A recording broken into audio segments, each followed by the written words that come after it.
years. 20 years. 20 years. Okay. And the plan was? Actually, when I left here, the plan was I was going to stay there. I got there a couple of years after there. I bought a house and settled in, and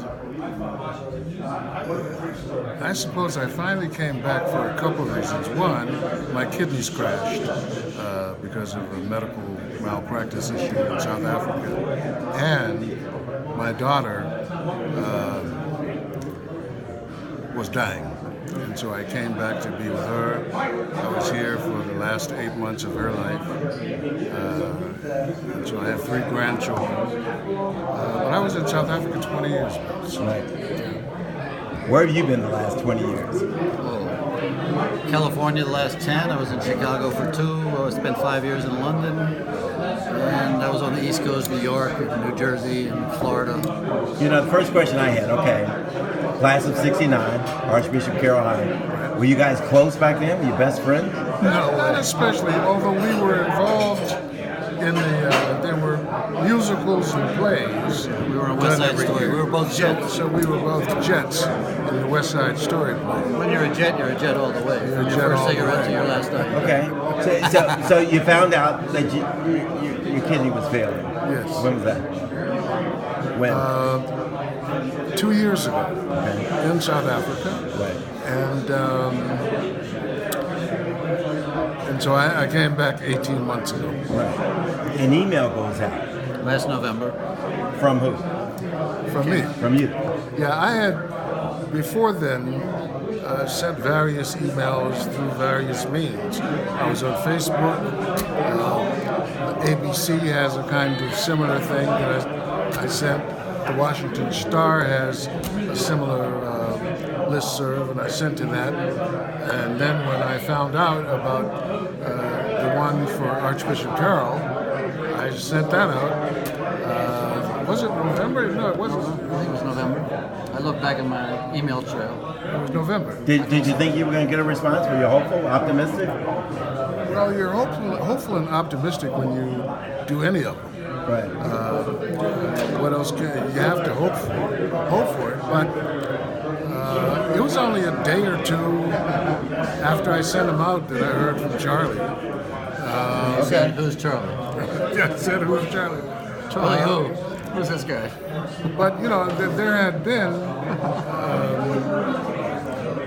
maybe over the 18 months, there were 4 or 5 people who volunteered, but none of them was any kind of a match. Okay.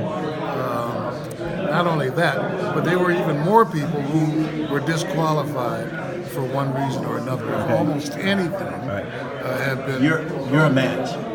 It's looking good. Right. And I just started out, I said, I felt it in my heart that the man needs some hope.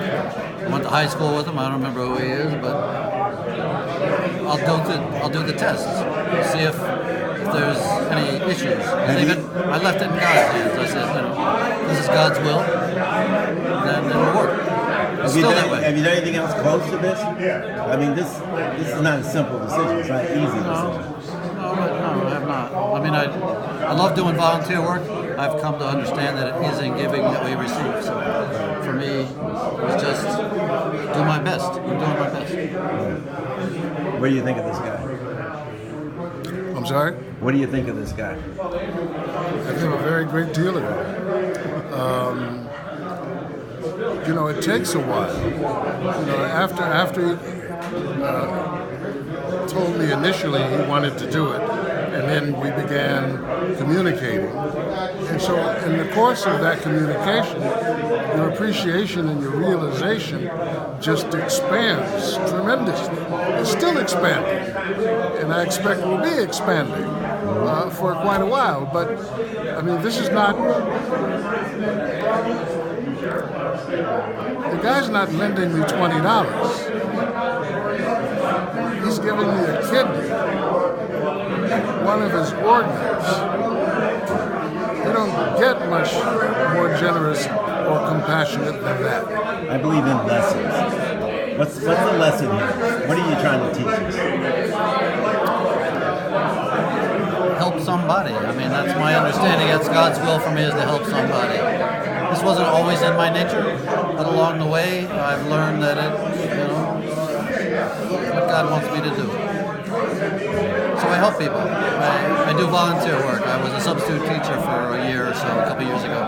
I got involved with kids that have special needs in the school district where I am, and that taught me a hell of a lot about need and how desperately some people need other people's help. And I really hope that Charlie's example inspires at least one person, perhaps others,